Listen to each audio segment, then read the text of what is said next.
नमस्कार।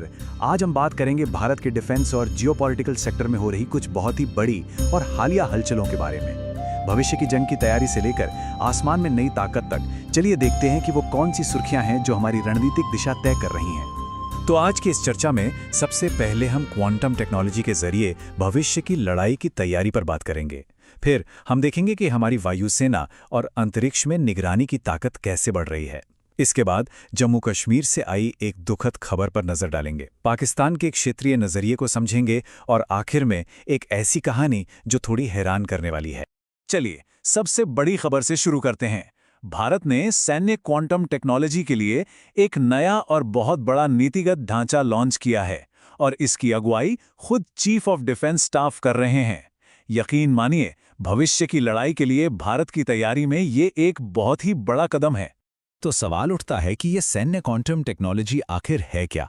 देखिए, आसान शब्दों में कहें तो ये क्वांटम फिजिक्स का इस्तेमाल करके ऐसे सिस्टम बनाने की तकनीक है जो आज की टेक्नोलॉजी से कहीं कहीं ज्यादा ताकतवर हैं।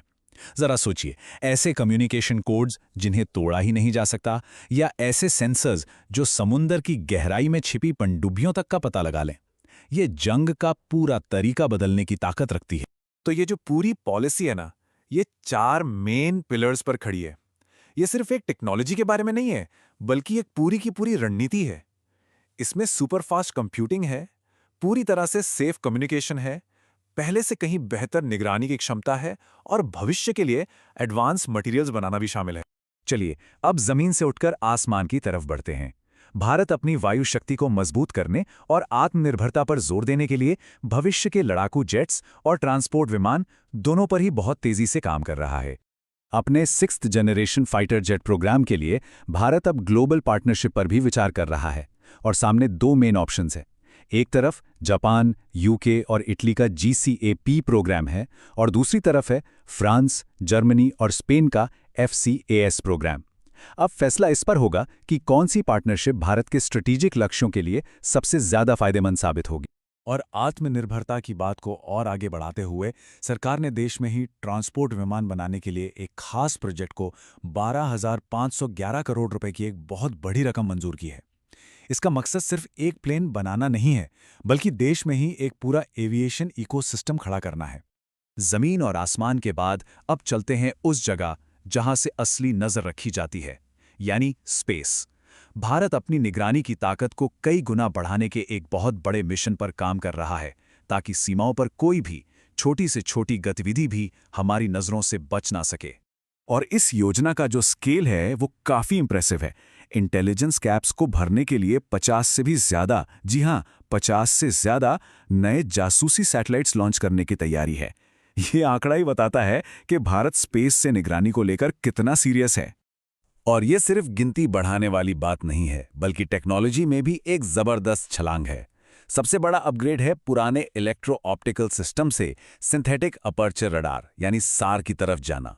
इसका मतलब सीधा है, अब चाहे बादल हों या घोर अंधेरी रात, भारत की नजरें हमेशा खुली रहेंगी। ये निगरानी की क्षमता में एक असली गेम चेंजर है। अब एक बेहद गंभीर और दुखद खबर की तरफ रुख करते हैं। ये एक ऐसी घटना है जो हमें भारतीय सेना के जवानों की सेवा और उनके बलिदान की याद दिलाती है। खबर सीधी और दिल दुखाने वाली है। डोडा जिले के मुश्किल इलाके में सेना का एक वाहन एक गहरी खाई में जा गिरा। ये उन खतरों की एक कड़वी याद दिलाता है जिनका सामना हमारे सैनिक हर दिन करते हैं, सिर्फ दुश्मन से ही नहीं, बल्कि उन मुश्किल हालात से भी जिनमें वे काम करते हैं। इस दर्दनाक हादसे में हमने अपने 10 जवानों को खो दिया। यह संख्या हमें उस मानवीय कीमत की याद दिलाती है जो देश की सेवा में चुकाई जाती है। हम उन सभी को अपनी श्रद्धांजलि अर्पित करते हैं।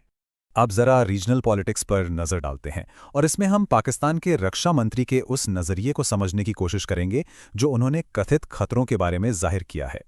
ये पाकिस्तान के रक्षा मंत्री का सीधा सीधा बयान है। उनका यह दावा है कि भारत और अफगानिस्तान दोनों मिलकर उनके देश के लिए एक संयुक्त खतरा पैदा कर रहे हैं। इस नजरिए को समझना रीजनल डायनेमिक्स को समझने के लिए जरूरी है।